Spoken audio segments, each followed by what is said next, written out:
اچھے لوگوں کا خاتمہ اور برے لوگوں کا ظہور۔ یہ بھی قیامت کی نشانیوں میں سے ہے کہ معزز، دانا، عقل مند اور علماء ختم ہو جائیں گے، اور گھٹیا یعنی جاہل اور بازاری قسم کے لوگ ان کی جگہ لے لیں گے، کیونکہ ان کے لیے میدان خالی ہو چکا ہوگا۔ نبی کریم صلی اللہ علیہ وآلہ وسلم نے فرمایا، اس ذات کی قسم جس کے ہاتھ میں محمد کی جان ہے، قیامت اس وقت تک قائم نہ ہوگی جب تک کہ واؤل فوت نہ ہو جائے اور تہود عام نہ ہو جائے۔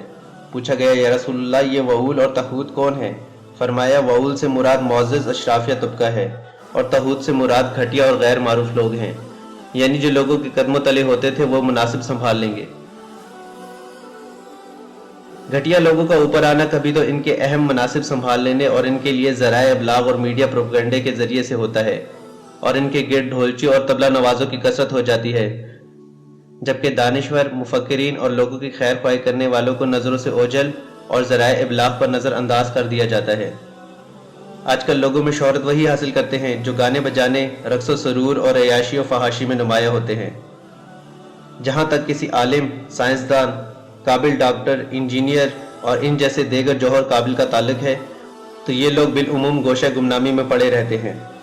قیامت کی نشانی عصر حاضر میں واضح اور نمایاں ہو کر سامنے آ چکی ہے، لیکن ابھی تک صورتحال زیادہ خراب نہیں ہوئی۔ اب بھی بہت سے لوگ شوق سے دینی لیکچر سننے جاتے ہیں۔ اکثر مسلم ممالک میں علماء کی عزت بھی کی جاتی ہے۔